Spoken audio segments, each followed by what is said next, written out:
All right. So last time we talked about ABA and autism and why ABA is used specifically to treat kids with autism.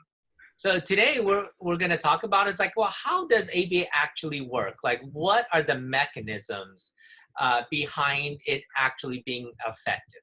So the last time we talked about, kids with autism, they have a lot of behaviors that they engage in more than regular kids do, so those behaviors occur in excess, so they cry more, they protest more, they might aggress or hit themselves or run away. There's a wide variety of behaviors that they engage in more than regular kids might. And simultaneously, they have deficits, things that they are either delayed in or they lack completely relative to other kids their same age.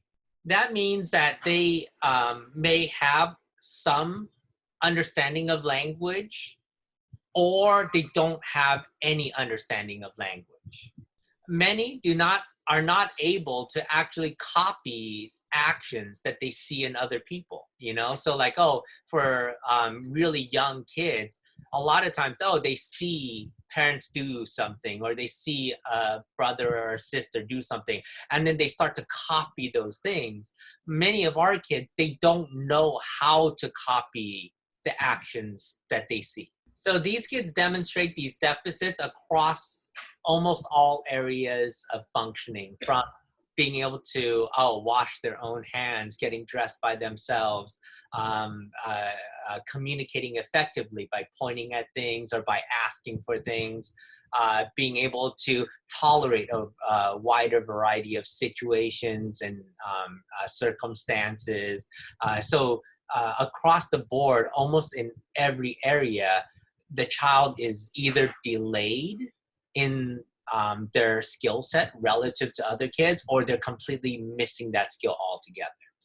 And what happens is that these behavioral excesses and these behavioral deficits work together to create the challenges that we face. So let's say that a child flaps their hands, and they flap their hands and they like to watch themselves flapping their hands. Generally, they don't have good play skills, which means like, they don't even know how to play with basic toys. Like, puzzles, they don't know how to play with puzzles. They don't know how to play with shape sorters. They can't pretend that, this item is a phone, and I can pretend that this is a phone. So they're lacking all of these skills, okay?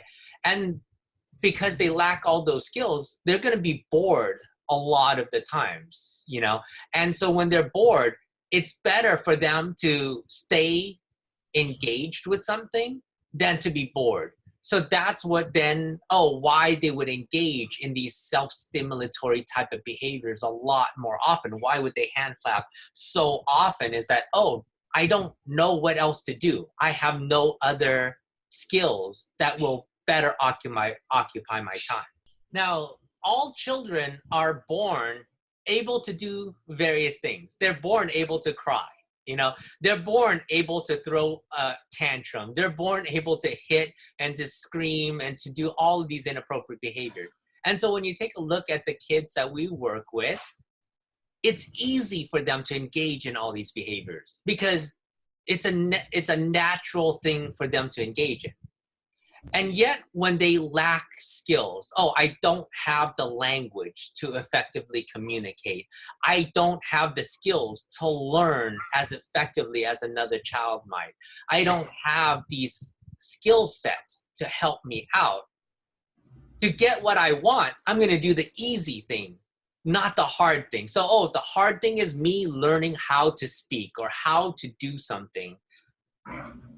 And what's easy for me is to go and cry and scream and hit, because that's what I'm born able to do. And all these other skill sets have to be taught, unlike other kids who might learn them on a everyday basis.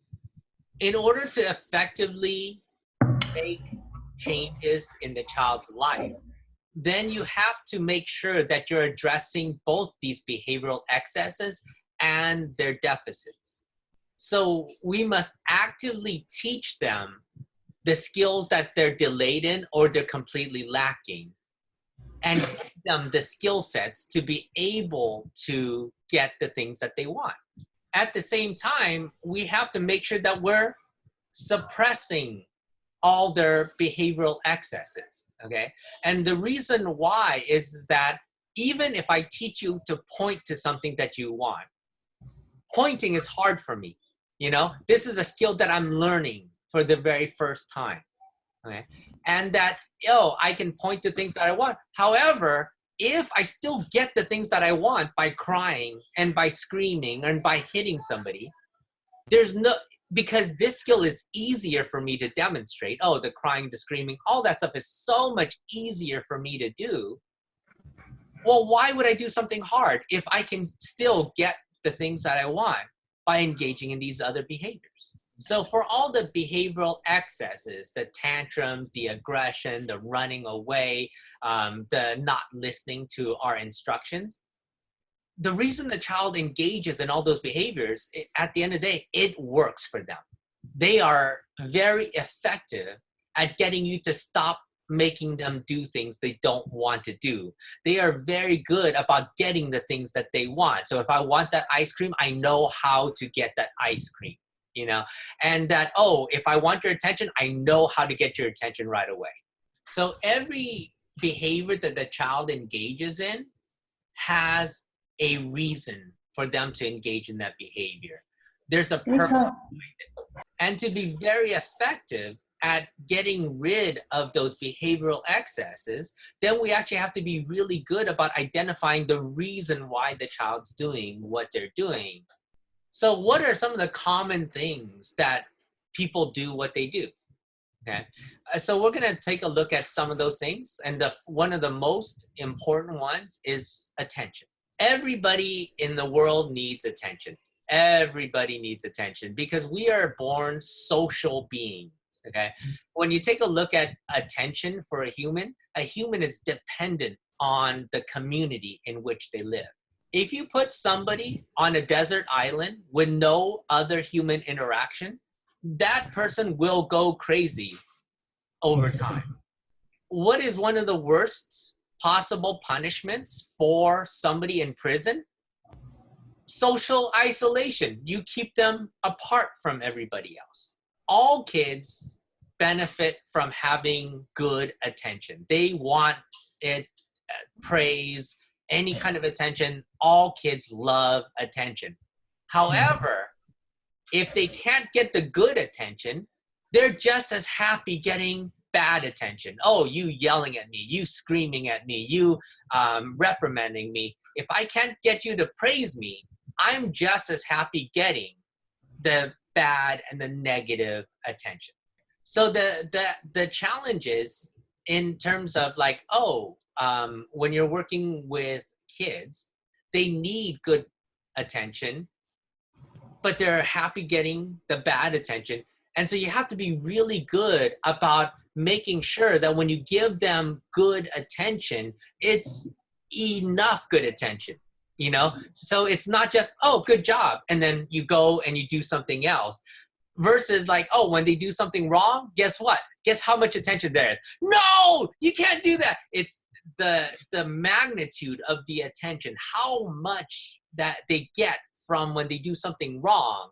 When you put it on a scale of weight, generally when they do something right, there's not that much attention paid to it. But when they do something wrong, there's a lot of attention that's paid to it, you know? And so then that ends up making the child over time more and more dependent on getting this bad attention because they're used to, I can get it right away. It's easy for me to get this versus, when I do something right, it's actually hard for me to get because, they just say good job and then they turn around and they do their other thing. Attention comes in a lot of different forms. Attention can be the volume of your voice, how much eye contact you're giving them. But it could also include how much physical contact you have with the child. That the more physical contact you give to them, even though you're not saying anything, the more attention they're getting from that physical contact. So for kids that have behaviors that get worse and worse and worse over time,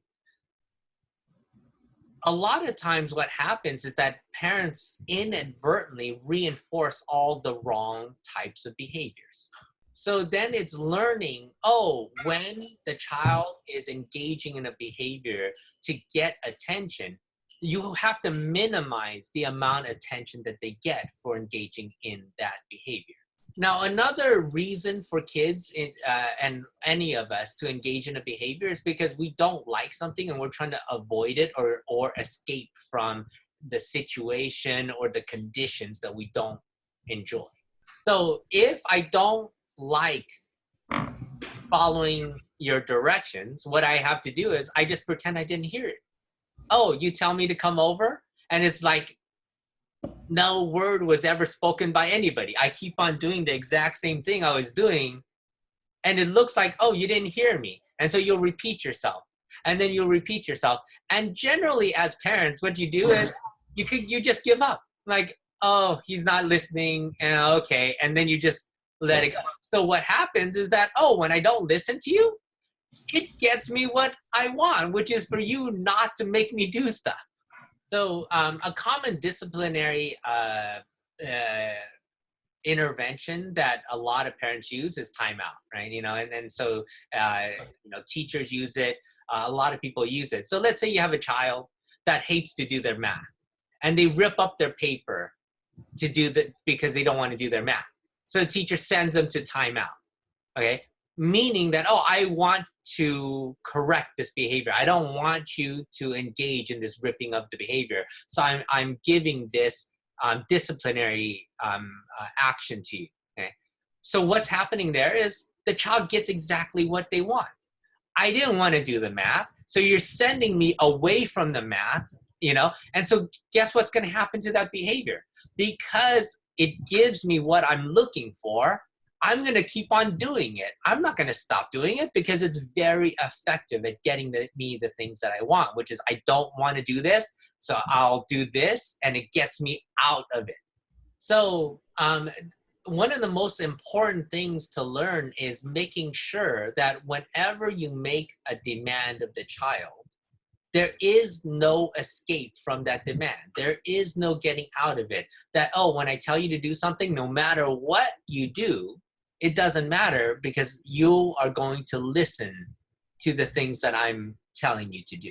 And so that's how you're going to look at getting rid of these behavioral excesses, is by making sure it's not effective at getting them out of whatever it is that they don't want to be doing or a situation that they're in.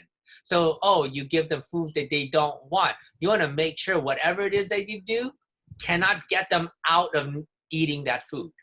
Now, another reason for kids to engage in behaviors is it gets them items or activities that they really want. Okay? So, oh, I really want that candy. I really want the game, or I really want the tablet. I really want to play on your phone. And so I'm going to engage in this behavior to get the things that I really want. And so when they do it through the inappropriate ways, by crying and by screaming, by throwing things, you have to make sure they don't get that item.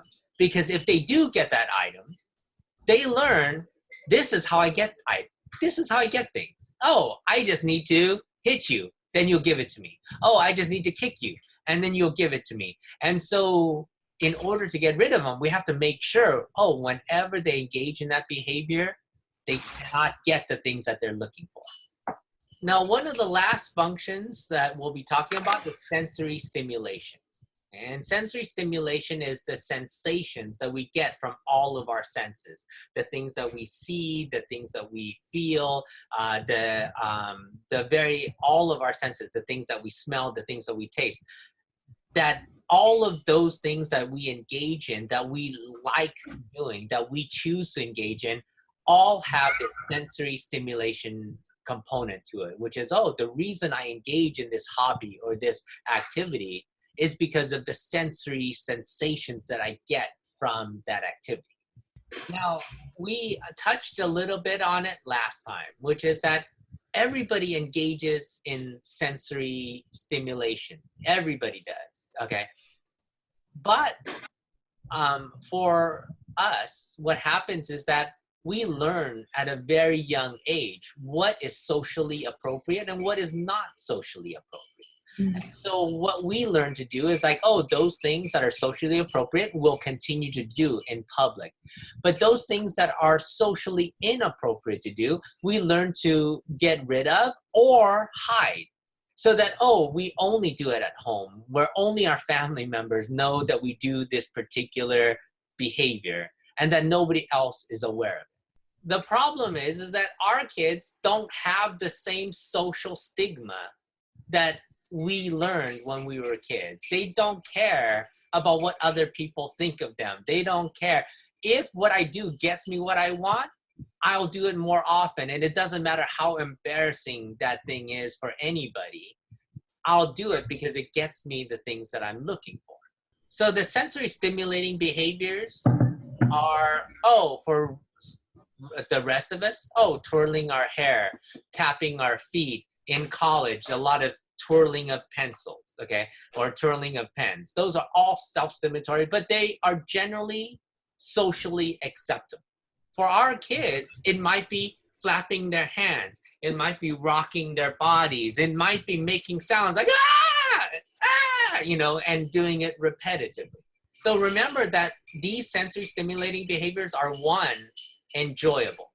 Okay, they are reinforcing by themselves that, just me doing this is enjoyable. So if I don't know how to play with toys and I don't know how to proactively and usefully use my time, it's better for me to engage in this sensory stimulation type of behaviors than to be bored. Now, another thing that these sensory stimulating type of behaviors do is that they actually help calm us down when we're nervous or anxious or afraid of something. Okay? So, if I'm going to someplace new and that makes me afraid, or if I'm going to someplace that has bright lights or loud music or any circumstance which makes me more afraid or anxious, me engaging in this more often helps to calm me down.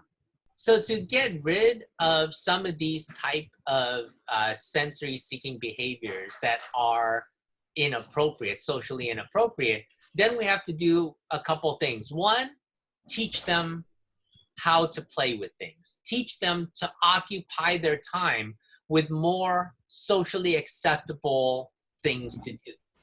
And when the sensory stimulating behaviors are for coping in terms of like, I'm afraid of this and this helps to calm me down, then what we actually have to do is desensitize them to all the situations that they face that cause them anxiety.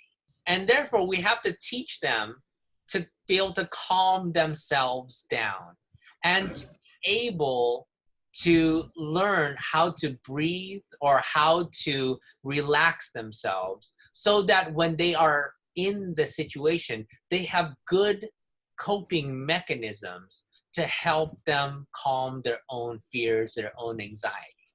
Now, in general, what happens with all of these behavioral excesses is that most parents try to do the right thing. Okay? Like they're trying to do the right thing. However, the problem is a lot of times the kids are more stubborn than the parents are. And so the parents give up on things that they need to not give up on. So what happens is that, a parent like, my child cries because they want a cookie. All right, I'm going to make sure that they don't get that cookie. So I'm going to be really good. I'm going to make sure they don't get that cookie. The child's crying and they're screaming. And then, they start to throw themselves on the ground. Now it's lasting for 15 minutes. And you're like, okay, he's never going to stop. I just need him to stop. Let me give him the cookie. And so what the child learns is that at the bare minimum, I have to cry and scream and throw myself on the ground for at least 15 minutes, at least, to get the things that I want. So that they know every time that they want something, this is the minimum I need to do to get the things that I want. Now, the next time that a parent's like, oh, you know what? This time it's gone out of control. I really have to be good about doing it. And so they'll try it again. And so they're like, oh, the child cries and screams. They throw themselves on the floor. 15 minutes passes, like the dad or mom is like, okay, I'm doing good. I can do this, you know. Another 5 minutes passes. And then now the child's doing more behaviors. They might try to hit you. They might try to throw things at you. The behavior's getting worse now. And you're like, oh my God, it's getting worse. Oh no, let me stop it right now. Okay, I need you to stop. I'll give you the cookie, okay? So what happens is that now the child's learned, okay, you know what? I was wrong. The last time I was wrong. It actually has to last for at least 25 minutes, and I need to hit you before I get the things that I want. So that parents are accidentally teaching their child to have more endurance, to escalate their behaviors in order to get those things that they want. In general, in order to be very effective, parents have to be very, very consistent. Once you decide that, okay, it's time to get rid of these excesses, these maladaptive, inappropriate behaviors, you have to be 100% committed to seeing it through. Because when you're not, you're actually teaching the child the opposite of what you want them to learn. You're teaching them to persevere, to endure, to last longer than you. Because every time you give in, it resets for them how long and how much do I need to do before you'll break. So in order to kind of get rid of all these behavioral excesses, we have to really be good about identifying, well, why are they doing it? What's the reason they're doing it? And then make sure they don't get it. So if you want attention, I'm going to make sure you don't get any attention for it. Oh, you want this item? I'm going to make sure you don't get that item through these inappropriate methods. Oh, you want escape from this situation? You want me to stop? I'm not going to stop. I'm going to make sure whatever I ask you to do, you're going to end up doing. So when we are good about identifying that, then we can look at actively getting rid of that behavior.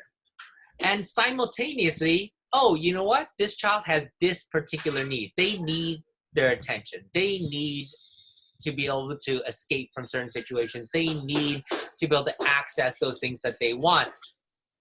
Okay, let's teach them the appropriate methods to be able to get all those things. If the child wants attention, then we're going to teach them, oh, what are the appropriate ways for you to get my attention? Is it to tap me on the shoulder? Is it to call me by mom or dad? Like, whatever it is to gain that attention, we're going to actually teach you a appropriate method to get our attention.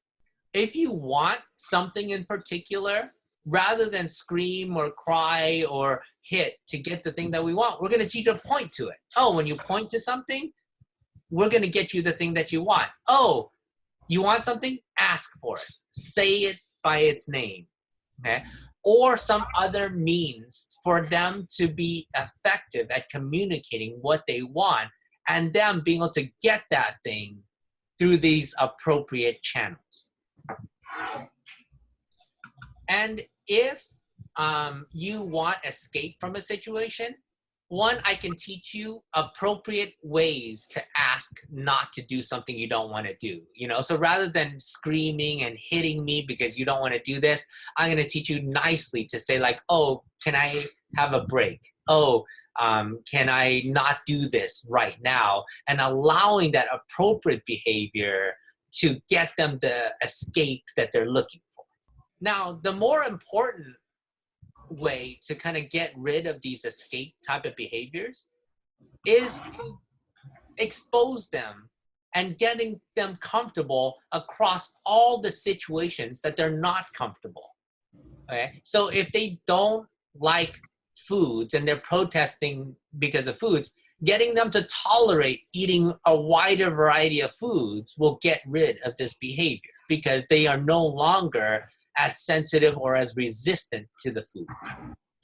Yeah, so if a child, oh, they don't like physical touch, we actually have to desensitize them so that, oh, you can tolerate when people touch you, when people tickle you, when people throw you up in the air. We're going to get you used to all these situations. So whereas before you didn't like it, we're going to get you to like it now. And when you like those situations, you will no longer want to escape from those situations. And this is probably one of the most important things, is expanding the child's world.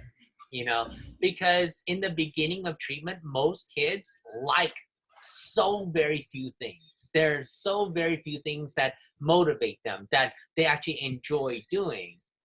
And that a key component is getting them to enjoy a lot more things, because the more things that they enjoy, the less they're going to escape or want to escape from those type of situations, you know? So if I'm sensitive to all sound, then going anywhere will be problematic for me. Oh, any place that's loud, that has music that the sounds I don't like, it's going to be hard for me to go to those places until I desensitize and I might start to enjoy those sounds. Then going to those places will no longer pose a challenge for me, and therefore I won't engage in any behaviors to get out of that. So when we take a look at like, well, how does this process work and how does it play out? One, we have to be really good about motivating the kids, you know, getting them reasons to do what we're asking them to do. Expanding all the things that they enjoy, you know, so because like, in the beginning, I'm very, very limited by the things that I like. There's only 1 or 2 foods that I'll eat. I don't like dressing in a wide variety of clothes. The tags on shirts bother me. I can't do this and I can't do that because the noises or the lights in that environment bother me. I don't like being tickled. I don't like being touched. I don't like being hugged. All of those things greatly impact the child's motivation to do things, you know, and that the more things that they can enjoy, the more different foods that they can enjoy, the more different activities they can enjoy, then the more things that will motivate them to change. And that's really what you're trying to do at the onset, is expanding their world, getting them to enjoy things that they didn't used to enjoy, getting them to tolerate situations they could not tolerate before, because the more of that occurs, the better it is for the child's long-term development. And plus, there's more things to motivate them, because, if I only like one thing, I need that thing in order to support the change in my behaviors. However, if I like a variety of things, any one of those things will support what I'm learning. So when we are working with kids, then what we have to do is like, these kids that we work with, they don't understand a lot of language. So when we're going about teaching them, we have to make sure that we're not using too much language, because too much language is confusing. So when you're looking at teaching skills, you have to break skills down, teach them in easy, small components, and then you reinforce them or motivate them by giving them the activities or the interactions or the items that they enjoy doing, so that the next time you ask them to do it, it's easy for me to do. Plus, I get a lot of enjoyment from doing it. And then the next time you ask me to do it, I won't fight you on it because I enjoy it now. Now, the thing is that you don't actually need to know anything about ABA. You don't need to understand any of the terminology for you to effectively ABA principles. Because the principles in ABA is like the principle of gravity. It's always there. It's just somebody put a name to gravity. But the force of gravity is always present, just like the principles in ABA are always present. It's just the study of it. We've put names to all of these things that happen, that make us who we are today, that change our behavior since we're little to where we are now. What are all these things that affect us, that have made us the way that we are today? So that's where you have a babysitter that might be a teenager, but gets the kids to really be good at listening to them. You have teachers that are really good, and then you have teachers that are not so good. And when you take a look at it, the teachers that are good are using all the right behavior principles, even if they don't know what principles they're using. The only difference is that we know how to work with kids because we understand all these principles, and that we're consciously, purposefully using specific principles to make the changes in the kids' lives that we intend to make. Which means that anybody can learn these principles and anybody can apply these principles. And these principles have worked because they've been demonstrated across all of time that these are the same things that have affected all of us since the time we were born. All right. You know, I think that's pretty much it in terms of like, understanding like, what process helps in terms of, working with kids with autism, like what makes ABA work? Basically, that's it.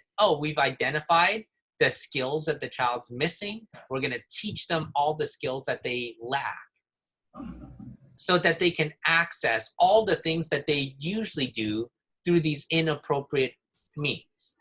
Now, the hardest thing, though, is for parents to do that to their kids, use ABA with their kids. That's by and far the hardest thing that anybody will likely do because our kids are a reflection of us. All of our good qualities and our bad qualities are oftentimes reflected in the same traits that our kids have. And so I know when I'm working with my son, he's going to be stubborn. He's very stubborn. He's just like dad. He's super stubborn, which makes it more difficult because when you're working with your own child and your own things come back at you, it makes it that much tougher to work with them. So for all the parents doing this, good job, because this is the hardest job in the world. All right. Any questions about any of the materials that I've gone over? All right. Well, it was good to talk to everybody again, and then I'll see everybody the next time.